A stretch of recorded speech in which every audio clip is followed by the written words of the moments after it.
ನಮಸ್ಕಾರ ಸ್ನೇಹಿತರೆ, ಎಲ್ಲರಿಗೂ ತಾಯಿಸ್ ಕಿಚನ್ലേക്ക് ಸ್ವಾಗತ. ಇವತ್ತು ನಾನು ಮಾಡ್ತಿರೋದೊಂದು ಮಶ್ರೂಮ್ ಮಸಾಲ ದೋಸೆ ಮಾಡೋ ವಿಧಾನ ತೋರಿಸಿಕೊಡ್ತೀನಿ. ಅದಕ್ಕೆ ನಾನು ಇಲ್ಲಿ ಸ್ವಲ್ಪ ಮಶ್ರೂಮೆಲ್ಲ ಕ್ಲೀನ್ ಮಾಡಿಟ್ಟಿದ್ದೀವಿ. ಇದು ಕಟ್ ಮಾಡಿ ಎಲ್ಲ ಇಡಬೇಕು. ಮಾಡೋಣ ವಿಧಾನ ತೋರಿಸಿಕೊಡ್ತೀನಿ. ಮಶ್ರೂಮೆಲ್ಲ ಕಟ್ ಮಾಡಿಟ್ಟಿದ್ದೀವಿ. ಫಸ್ಟ್ ಒಂದು ಮಶ್ರೂಮ್ ಮಸಾಲ ರೆಡಿ ಹಾಕಬೇಕು. ಅದಕ್ಕೆ ಬಿಸಿ ಆಗಿಯ ಬಾಣಲಿಲಿ ನಾನು 2 ಸ್ಪೂನು ಆಯಿಲ್ ಹಾಕಿಟ್ಟಿದ್ದೀವಿ. ಫಸ್ಟ್ ಒಂದು ಟೇಬಲ್ ಸ್ಪೂನು ಶುಂಠಿ, ಬೆಳ್ಳುಳ್ಳಿ, ಹಸಿ ಮೆಣಸಿನಕಾಯಿ ಎಲ್ಲ ಮಿಕ್ಸಿ ಜಾರಲ್ಲ ಒಂದು ಕ್ರಷ್ ಮಾಡಿದಾಗ ಇದು ಚೆನ್ನಾಗಿದೊಂದು ಫ್ರೈ ಆಗೋಣ. ಹಸಿ ವಾಸನೆ ಎಲ್ಲ ಹೋಗಿ ಒಳ್ಳೆ ವಾಸನೆ ಬರಬೇಕು.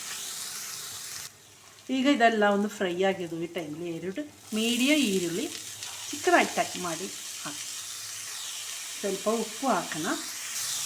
ಈರುಳ್ಳಿ ಒಂದು ಫ್ರೈ ಹಾಕೋಣ. ಸ್ವಲ್ಪ ಕರಿಬೇವು ಸೊಪ್ಪು. ಈಗ ಈರುಳ್ಳಿ ಎಲ್ಲ ಚೆನ್ನಾಗಿ ಫ್ರೈ ಆಗಿದ್ದು ಚಿಲ್ಲಿ ಪೌಡ್ರ್ ಹಾಕೋಣ. 1.5 teaspoon chilli powder, 1/4 teaspoon ಧನಿಯಾ ಪೌಡ್ರ್, 1/4 ಟೀ ಸ್ಪೂನು ಅರಿಶಿನ powder, garam masala, pepper powder ಇದೆಲ್ಲ ಹಾಕಿ ಇದೆಲ್ಲ ಒಂದು ಫ್ರೈ ಆಗೋಣ. ಹಸಿ ವಾಸನೆ ಹೋಗಬರಬೇಕು. ಚೆನ್ನಾಗಿ ಮಿಕ್ಸ್ ಹಾಕಿ ಫ್ರೈ ಹಾಕಿಡಬೇಕು ಇದೆಲ್ಲ. ಈಗ ಇದೆಲ್ಲ ಫ್ರೈ ಆಗಿದ್ದು. ಈ ಟೈಮಲ್ಲಿ ಒಂದು ಟೊಮಾಟೊ ಮಿಕ್ಸಿ ಜಾರಲ್ಲಿ ಪ್ಯೂರಿ ಹಾಕಿದಾಗ ಆ ಟೊಮಾಟೊ ಹಾಕಿ ಚೆನ್ನಾಗಿ ಎಲ್ಲ ಮಿಕ್ಸ್ ಹಾಕೋಣ. ಟೊಮಾಟೊ ಒಂದು ಚೆನ್ನಾಗಿ ಕುಕ್ ಹಾಕೋಣ. ಈಗ ಟೊಮಾಟೊ ಎಲ್ಲ ಒಂದು ಡ್ರೈ ಆಗಿದ್ದು. ಈ ಟೈಮಲ್ಲಿ ಮಶ್ರೂಮ್ ಹಾಕೋಣ. ಕಟ್ ಮಾಡಿಟ್ಟಿಲ್ವಾ, ಮಶ್ರೂಮ್ ಹಾಕಿ ಎಲ್ಲ ಚೆನ್ನಾಗಿ ಮಿಕ್ಸ್ ಹಾಕೋಣ. ಎಲ್ಲ ಚೆನ್ನಾಗಿ ಮಿಕ್ಸ್ ಹಾಕಿಟ್ಟಿದ್ದೀವಿ. ಮಶ್ರೂಮ್ ಜಾಸ್ತಿ ಕುಕ್ ಹಾಕಿ ಟೈಮ್ ಬೇಡ, ಬೇಗ ಆಗುತ್ತೆ. ಟೊಮಾಟೊ ಗ್ರೈಂಡ್ ಹಾಕಿ ಅದೇ ಮಿಕ್ಸಿ ಜಾರಲ್ಲಿ ಒಂದು 1/4 ಕಪ್ಪು ನೀರು ಹಾಕಿ ಅದು ಇದರಲ್ಲಿ ಹಾಕೋಣ. ಎಲ್ಲ ಹಾಕಿ ಚೆನ್ನಾಗಿ ಮಿಕ್ಸ್ ಹಾಕಿ. ಜಾಸ್ತಿ ನೀರು ಹಾಕೋಕ್ಕೆ ಅವಶ್ಯಕ ಇಲ್ಲ.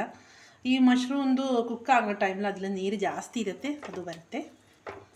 10-15 ನಿಮಿಷ ಲಿಡ್ ಹಾಕಿ ಕುಕ್ ಮಾಡಬೇಕು. ಈ ಟೈಮಲ್ಲಿ ಉಪ್ಪು ನೋಡಬೇಕು. ಉಪ್ಪು ಇಲ್ಲಾಂದ್ರೆ ಸ್ವಲ್ಪ ಹಾಕಬೇಕು.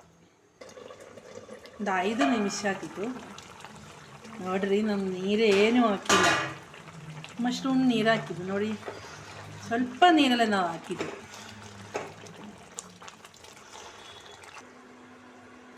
ಲಿಡ್ ಓಪನ್ ಹಾಕ ಒಂದು ಮಿಕ್ಸ್ ಹಾಕಿ ಕೊಡಬೇಕು. ಈಗ ನೋಡಿರಿ, ನಮ್ಮದು ಮಶ್ರೂಮ್ ಮಸಾಲ ರೆಡಿ ಆಗಿದ್ದು. ಜಾಸ್ತಿ ಟೈಮ್ ಬೇಡ. ಇದು ಜಾಸ್ತಿ ನೀರಾಕೆ ಟೇಸ್ಟ್ ಬರಲ್ಲ. ಈ ರೀತಿಯಲ್ಲಿ ಒಂದು ರೆಡಿ ಹಾಕಬೇಕು. ಇದು ಚಪಾತಿ ದೋಸೆ ಎಲ್ಲ ತಿನ್ನೋದು ಸುಟ್ಟ. ಈ ರೀತಿಯಲ್ಲಿ ಒಂದು ಮಶ್ರೂಮ್ ಮಸಾಲ ದೋಸೆ ಎಲ್ಲ ಮಾಡೋಣ. ಅದಕ್ಕೆ ಈ ರೀತಿಯಲ್ಲಿ ರೆಡಿ ಹಾಕಬೇಕು. ನೋಡಿರಿ, ಚಿಕ್ಕ ಗ್ರೇವಿಯಾಗಿ ಒಳ್ಳೆಯ ವಾಸನೆ ಎಲ್ಲ ಇರುತ್ತೆ ಮನೆಯಲ್ಲಿ. ಈಗ ನಮ್ಮದು ಮಶ್ರೂಮ್ ಮಸಾಲ ರೆಡಿ ಆಗಿತ್ತು. ದೋಸೆ ರೆಡಿ ಹಾಕಬೇಕು. ಒಂದು ದೋಸೆ ರೆಡಿ ಹಾಕ. ಬಿಸಿಯಾಗಿ ಪಾನಲ್ಲಿ ಹಿಟ್ಟು ಹಾಕ. ದೋಸೆ ಹಿಟ್ಟು ಮೇಲೆ ಸ್ವಲ್ಪ ತುಪ್ಪ ಹಾಕ. ನಿಮ್ಗೆ ಯಾವುದು ಇಷ್ಟ, ತುಪ್ಪ ಅಂದ್ರೆ ಬಟ್ರ ಆಯಿಲ ಏನಂದರೆ ಹಾಕಬೇಕು. ಈಗ ನಾನು ತಿರುಗಿ ಹಾಕಲ್ಲ. ಒಂದು ಮೇಲೆ ಮಶ್ರೂಮ್ ಮಸಾಲ ಹಾಕೋಣ. ನಮ್ದು ರೆಡಿ ಹಾಕಿಲ್ವ ಮಶ್ರೂಮ್ ಮಸಾಲ. ನಮಗೆ ಎಷ್ಟು ಬೇಕಂದರೆ ಅಷ್ಟು ಹಾಕಬೇಕು. ನಾನು ಮಶ್ರೂಮ್ ಮಸಾಲ ಎಲ್ಲ ಹಾಕಿಟ್ಟಿದ್ದೀವಿ. ಸೈಡಲ್ಲೆಲ್ಲ ಸ್ವಲ್ಪ ತುಪ್ಪ ಹಾಕೋಣ. ಈಗ ನಮ್ದು ಮಶ್ರೂಮ್ ಮಸಾಲ ದೋಸೆ ರೆಡಿ ಆಗಿದೆ. ನಿಮ್ಗೆ ಈ ರೀತಿಲಿ ಫೋಲ್ಡ್ ಹಾಕಿ ಆ ರೀತಿಲ್ಲ, ಈ ರೀತಿಲಿ ತಿನ್ನಬೇಕಂದ್ರೆ ಆ ರೀತಿಲ್ಲ. ನಾನು ಏನು ಮಾಡಲ್ಲ, ಈ ರೀತಿಲ್ಲ ಹಾಕೋಣ.